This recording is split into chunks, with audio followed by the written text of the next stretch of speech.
KPK telah geledah rumah Menak Yakut dan sebuah pernyataan mengejutkan bahwa KPK juga memburu siapa yang bikin keputusan tambahan kota itu. Tentu atasan menteri dong, karena ini semua terjadi berkat lobi Jokowi. Lantas kenapa setelah akan diperiksa, Jokowi izinkan Menak Yakut lari ke luar negeri?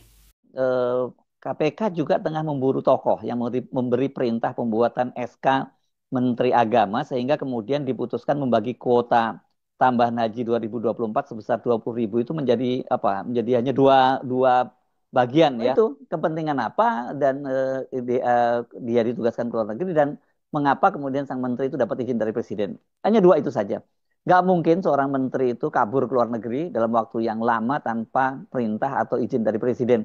Apalagi kan itu di akhir masa jabatan Pak Jokowi. Jadi artinya Pak Jokowi juga harus menyusun laporan semacam laporan pertanggungjawaban kalau dulu ya disebutnya dan tentu saja para menteri-menteri itu juga harus membuat laporan kepada presiden gitu. Nah ini kok dia dibiarkan bepergian ke luar negeri ini kan juga tetap mencurigakan dan saya kira harusnya itu didalami juga oleh KPK. Tapi saya kira mungkin itu didalami tapi nggak diungkap dulu oleh KPK. Ini gawat ini kalau udah mulai masuk ke wilayah itu. Ini wilayah-wilayah yang juga lebih ngeri-ngeri sedap lagi kalau yang ini ya. Namun tentu penyidik dalam penggeledahan ini adalah untuk mencari petunjuk, untuk mencari bukti-bukti yang dibutuhkan dalam proses penyidikan terkait dengan perkara ini.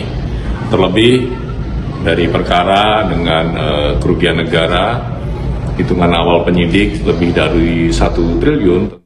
Nah puncaknya ini pernyataan dari Deputi Penindakan dan Eksekusi KPK Brigjen Polisi Asep Guntur Rahayu menyatakan mereka ini sekarang tengah mengejar siapa yang memberi perintah Menteri Agama sehingga Menteri Agama itu nekat dan berani membuat SK yang melanggar ketentuan undang-undang dan kesepakatan antara Komisi 8 DPR RI soal pembagian kuota haji itu. Ada yang menyusun SK itu kemudian istilahnya disodorkanlah kepada yang bersangkutan untuk ditandatangani. Nah ini yang kami sedang dalami, kata Asep Guntur Rahayu itu di Jakarta pada hari Selasa kemarin ya, tanggal 12 Agustus 2025. KPK, kata Asep, juga sedang mengusut adanya pembuatan surat keputusan Menteri Agama yang dibawa oleh Yakul Khalil Qomas ketika memenuhi panggilan lembaga anti rasuah. Oh rupanya ada suratnya yang dibawa kemarin ya. Memang dan kerugian negara itu mencapai di atas 1 triliun. Dari mana hitung-hitungannya nanti kita akan bahas ya. Jadi ini adalah kasus besar yang bisa masuk ke Liga Korupsi Indonesia. Sebuah peringkat korupsi yang jumlahnya sangat besar dan angka kerugian negaranya mencapai triliunan. Kalau masih miliaran udah nggak bisa masuk ini. Angkanya karena ini udah tembus hampir 1.000 triliun ya. Haji khusus atau ONH plus mendapat bagian 50% dan haji reguler juga mendapat tambahan 50%. Jadi masing-masing ini mendapat porsi yang sama besarnya 10 atau jumlahnya 10.000 jamaah. Padahal ketentuan undang-undangnya dan juga kesepakatan Kementerian Agama dengan Komisi 8 yang membidangi masalah haji ini di DPR, pembagian kuota haji reguler dan haji khusus itu pembagian kuotanya 92% untuk haji reguler dan 8% untuk haji khusus. Hari ini tim melanjutkan rangkaian penggeledahan terkait dengan perkara kuota haji Indonesia untuk penyelenggaraan haji, di mana tim hari ini melakukan penggeledahan di 2 lokasi. Yang pertama di Depok, salah satu rumah dari ASN di Kementerian Agama, dan tim mengamankan diantaranya 1 unit kendaraan roda 4. Kemudian yang kedua, tim juga melakukan penggeledahan di rumah saudara YCQ yang berlokasi di daerah Jakarta Timur. Masih berlangsung, nanti kami sampaikan update-nya terkait apa saja yang diamankan. Makin ngeri-ngeri sedap ini. Idiom itu saya pikir paling pas ya untuk menggambarkan apa yang sekarang ini tengah dilakukan oleh KPK. Kendati belum menetapkan siapa yang jadi tersangka, tapi keputusan KPK meningkatkan statusnya dari penyelidikan ke penyidikan dan kemudian diikuti dengan pencekalan 3 orang untuk dicegah bepergian ke luar negeri, yakni mantan Menteri Agama Yakul Khalil Qomas dengan staf susnya dan 1 orang lagi yakni pemilik travel umroh dan haji dan umroh yakni Fuad Hasan Masyur, ini pemilik travel Maktur, ini salah satu travel terbesar ya, untuk umroh untuk jamaah haji dan umroh di Indonesia ya.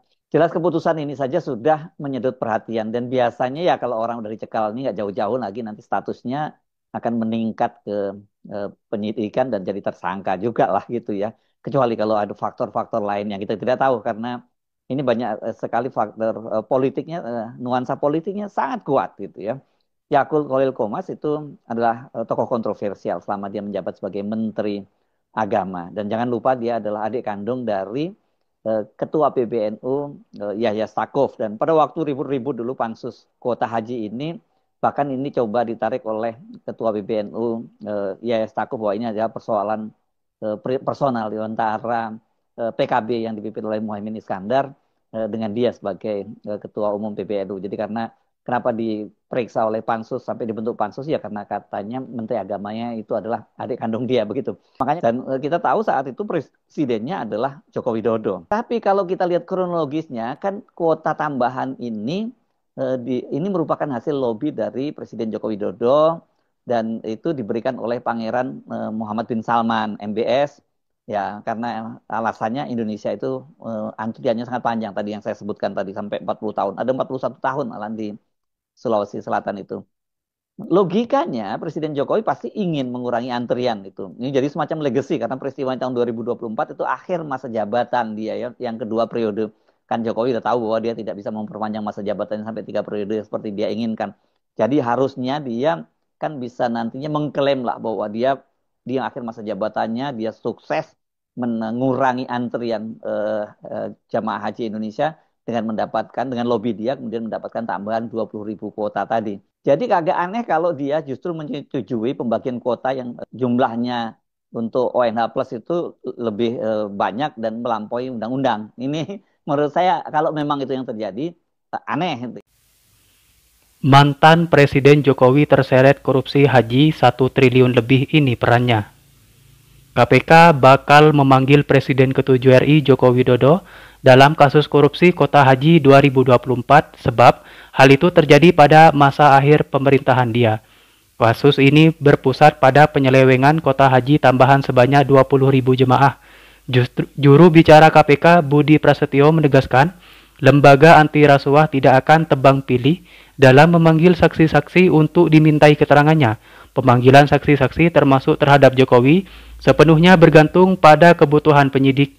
KPK terbuka untuk memanggil siapa saja yang diduga mengetahui konstruksi perkara ini dan dapat membantu membuka serta membuat terang penerangan perkara ini, kata Budi. Keterkaitan nama Jokowi muncul karena tambahan kota 20.000 jemaah merupakan hasil lobi mantan presiden itu kepada pemerintah Arab Saudi. Hal itu semata untuk memangkas tenggat waktu tunggu calon jamaah haji kurang lebih selama 15 tahun. PLT Deputi Penindakan dan Eksekusi KPK Asep Guntur Rahayu menjelaskan, permintaan tersebut bertujuan memangkas antrian haji reguler yang bisa mencapai belasan tahun. Namun dugaan korupsi terjadi karena pembagian kota tambahan itu tidak sesuai ketentuan Undang-Undang Nomor 8 Tahun 2019 tentang penyelenggaraan ibadah haji dan umroh.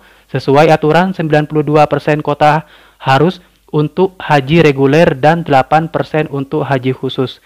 Jika mengacu aturan dari 20.000 kota tambahan, seharusnya 18.400 untuk jamaah haji reguler dan 1.600 untuk haji khusus. Namun pembagian dilakukan 50 banding 50, 10.000 untuk reguler dan 10.000 untuk khusus.